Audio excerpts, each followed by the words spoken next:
My name is Michael Mitchell, and I'm the Chief Executive Officer for Crisis and Counseling. There are many things that make up for a healthy community. We need to have good schools, we need to have a clean environment, we need to have recreational areas. Obviously, we need to have law enforcement and those kinds of services. But we also need to have a system in place to address the mental health and substance abuse treatment needs in our community. And what we know over the course of decades of providing those services is that an essential part of those services is the crisis services.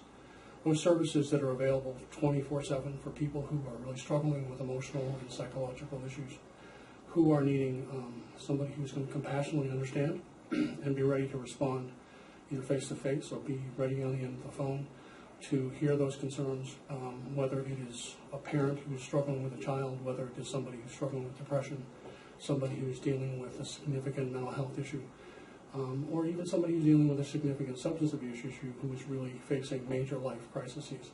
They need to be there. And to be able to do that, there needs to be an investment that says that service is very important. Now, of course, it's like many services, it's kind of behind the scenes. And if indeed we're doing our job, then you're not really going to hear much about us, because that means somebody has stayed alive. That means that we have avoided a crisis, rather than having something that is horrific, as can be the outcome of some of these situations that we deal with in crisis. In crisis and counseling, we have been providing those services in the state of Maine longer than any other agency. And we also are one of the largest in providing that service.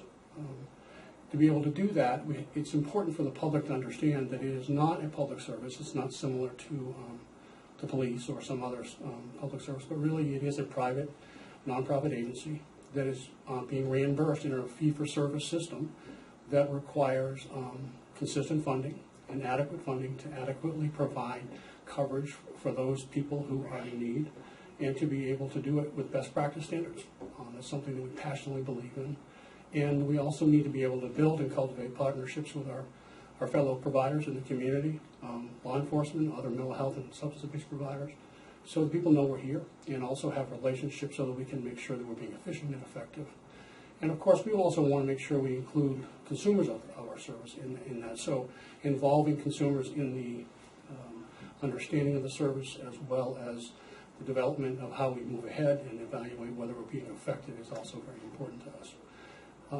As you're going down the street, or as you're going through your life, or as you're eating your meal in the course of your day, if you or your family member were to experience some significant mental health or behavioral health crisis, you can be assured that there is a system in place that you can pick up the phone or come to our office. Some people go to the ER, but we are here.